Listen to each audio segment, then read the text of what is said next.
Šitā vieta Kārlim izdevusi.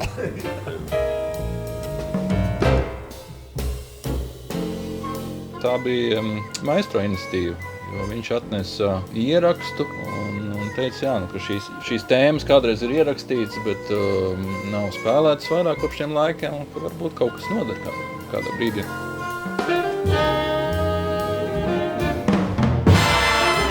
Jā, tas tā kā kādreiz, principā, tas bija. Tu iespēlē teiku, viss, tu nevari ne tur baigi kaut ko sagraizīt īsti līdz galam, ne tur baigi kaut ko pievilkt, atvilkt. Kā tu iespēlē, tā tu viņu iespēlē. Un tas ir tāds klasiskais piegājiens.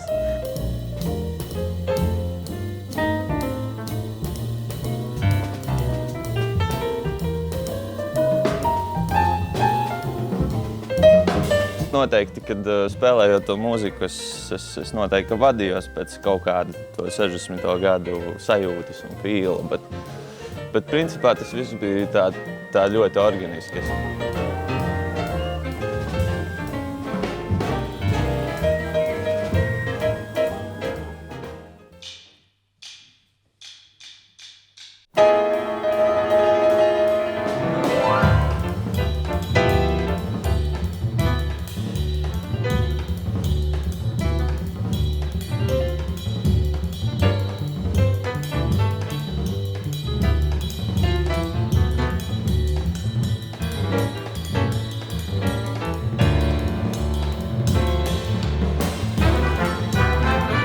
Tur ir saklausāms gan kaut kas no mūsdienām, kas ir šobrīd aktuāls skanējumam, big band skanējumam, kā arī kaut kādā mērā ir mēģināts pietuvoties tieši 60. gadu otrās puses skanējumam.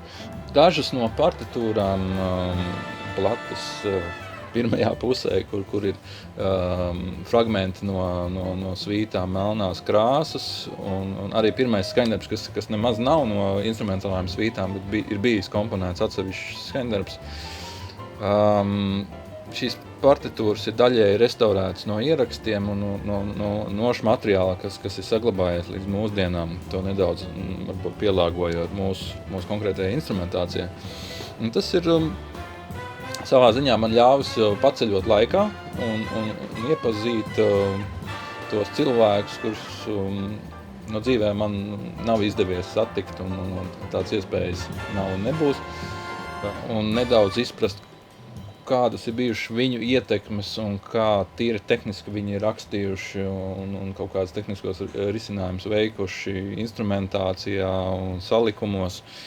Un tas ļāva arī kaut kādā mērā veidot savus aranžējumus jau šiem dienvidu akvareļiem, kas ir pilnīgi jauni. Tad šī muzika nav bijusi aranžēta lielam sastāvam, oriģināli tas ir ierakstīts ar trio, piedaloties vēl saksofonistam Aleksandram Pišķikovam.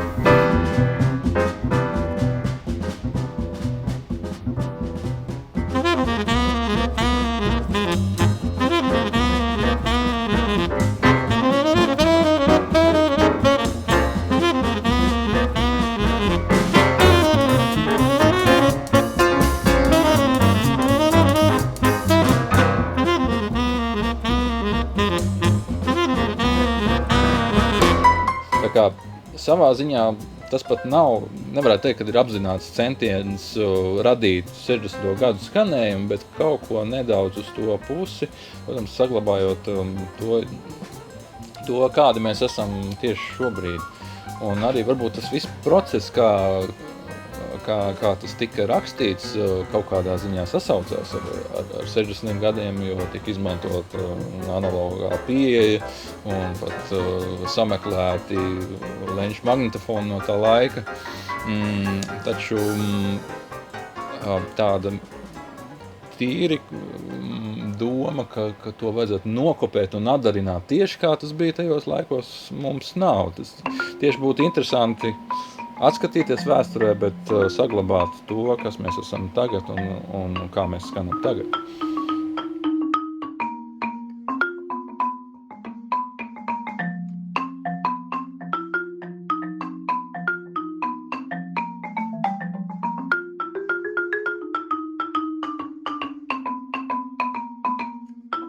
Es Paula mūziku nevarētu teikt, ka es biju šausmīgi daudz klausījies.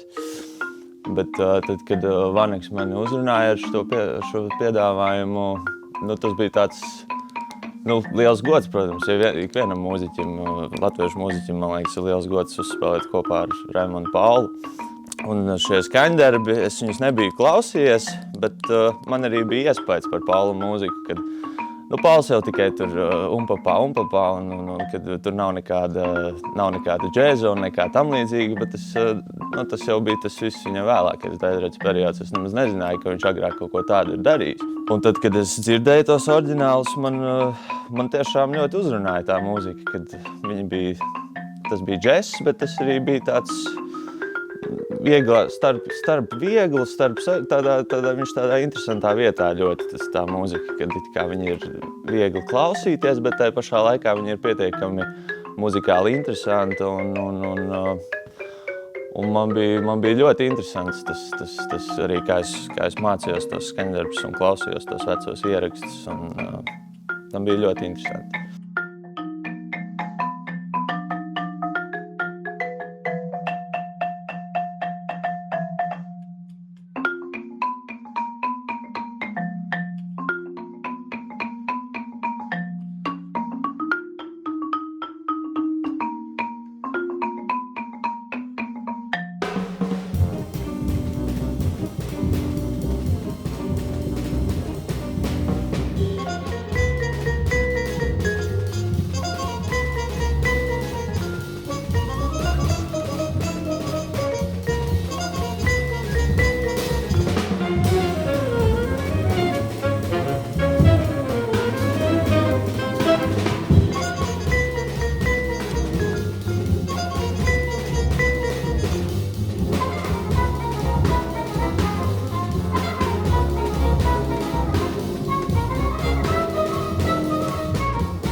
Nu, lūk, šis magnetofons Studers C37 bija pirmais, jālieto vārds, nopietnais Eiropā ražotais magnetofons, ko reāli tajā laikā, tie ir 60. gadi un arī 70. gadu sākums, izmantoja visas lielās studijas. Šis ir divceliņu magnetofons un pirmie ieraksti, Beatļu ieraksti un ne tikai Beatļu, arī simfoniskās muzikas, džēzi ieraksti Eiropā, kas tika veikti, vienmēr lietoja C37. Arī šis magnetofons tika izmantots 60. gados Rīgas skaņu ierakstu studijā, toreizējā Melodijā. Ja? Kā tas notika?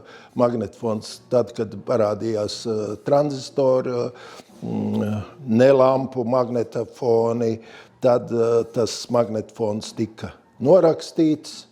Un faktiski viņam bija jābūt iznīcinātam, bet nē, viņš ir šeit pie manis. Tā ir arī pat oriģinālais manuāls ar visām schēmām, ja Studers C37, interesanti, vai te varētu būt gads iekšā, diez vai gadu mēs varētu atrast, pabīdot un paskatoties sērijas numuru. Ja. Visi bloki ir uz lampām, ja? Ieskaitot barošanas bloku. Nav nekāds pārsteigums, kad šī te Šveices inženieru izstrādātā schēmas, ja, un realizētas metālā strādā joprojām labi šodien. Un faktiski šeit nav nekas mainīts, ja? Ir tikai laika pa laikam notīrīts. Ja? pat lampas atbilst kaut ir 60. Jā, lampai varētu būt 60 gadi. Nu, svarīgi arī lampām un laiku pa laikam es ieslēdzu, lai nu nebūtu tā, lai lampu iekārtas stāvētu, teiksim, 40 gadus, un tad tiek pieslēgts, un nevienmēr šī iekārta strādās tā, kā tai vajadzētu strādāt. Jā. Tā kā jebkurš aparāts, it sevišķi lampu, nu viņam ir jāsdarbojās, un lampām ir jābūt siltām.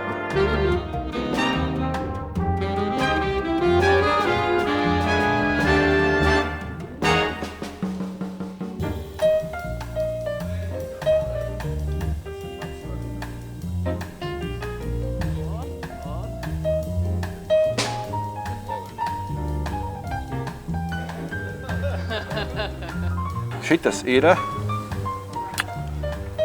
60. gadu premjera komplekts, kas tika iepirkts priekš orķestra, priekš radio big band tajos laikos.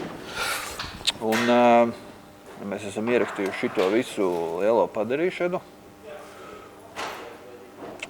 Un daudz no šiem skaņdarbiem, kas tika ierakstīti, viņi tika ierakstīti uz šitā paša instrumenta pirms vairāk kā 50 gadiem.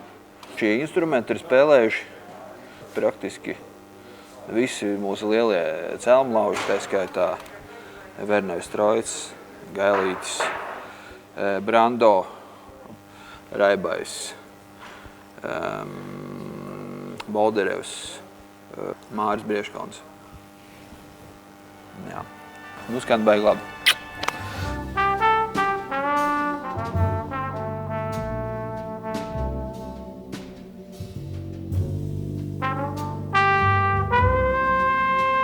Tad, kad es zināju, ka man būs jāpasaka pāris vārdi par šo programmu, tad es domāju, kā ietvert vārdos to, ko man nozīmē, teiksim, tas konkrētais skaņdarbs, kurā es izpildu solo, kas ir skaņdarbs Nakts.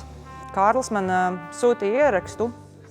Pirms mēs tā kā zinājām, ka mēs šo skaņdarbu spēlēsim, Kārlis man atsūtīja oriģinālo ierakstu, kur solos spēlēja saksofonists Aleksandrs Pišikovs. Jā. Tad, kad mums bija ierakstu sesija un es spēlēju šo te solo, es domāju par to aizgājušo laiku, un mans izpildījums ir vairāk tā kā, es teiktu, tā kā vēstule aizgājušam laikam. Arī mēs kādreiz būsim tas aizgājušais laiks, un nekas īsti nepaliek uz vietas, un ir ļoti svarīgi neaizmirst tās klasiskās vērtības, man liekas. Man ir ļoti patīkami, ka mēs esam izcēluši tādus skaņdarbus no, tā teikt, iepriekšējās ēras, un iedesuši viņos tādu jaunu muzikālo elpu. Tāpēc, jā, tas tāds, jā, vēstule aizgājušam laikam.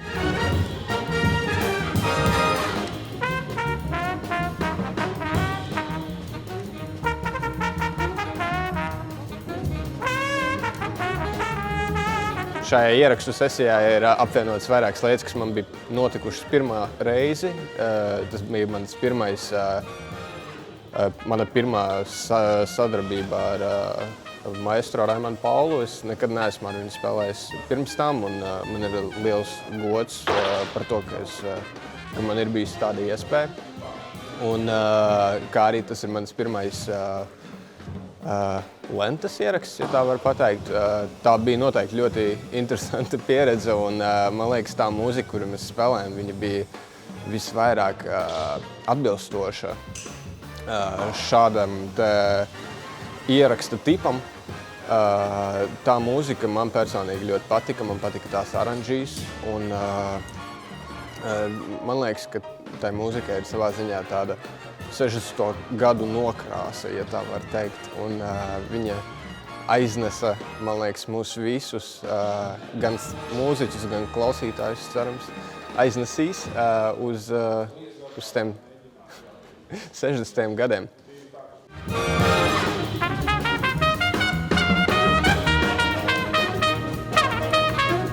pats šis process ierakstīšanas, kā raksta vinila platē, kā būs, tā būs. Nu jā, bija jāizpild arī solo. Un tas mirkļa moments, kā tieši tajā brīdī sanāks, nesanāks, izjūtas. Nu, es domāju, ka ierakstā kaut kas sanāks.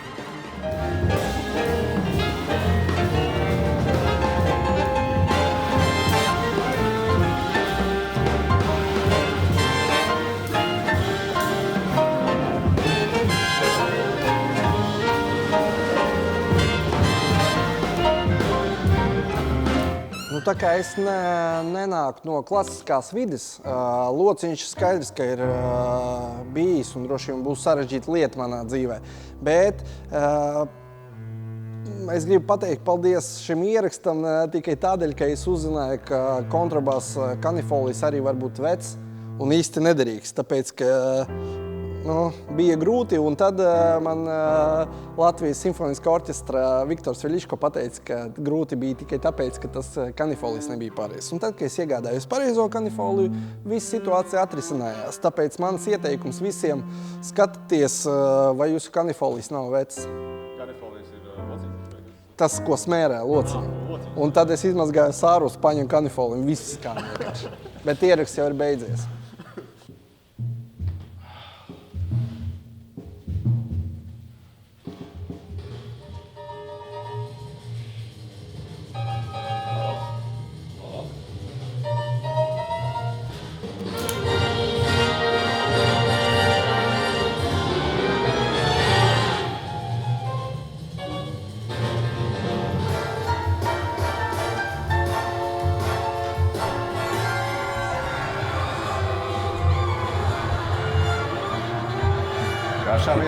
Šitā vieta Kārlim izdevusies. Kā viņi apzīmē valodā? Nosaukumā jau viss ir uzrakstīts. Te arī ir viesavērā. Es domāju, ka jātaisa bardeks, kā notīgs ir apzīmējums. Tagad jātaisa bardeks.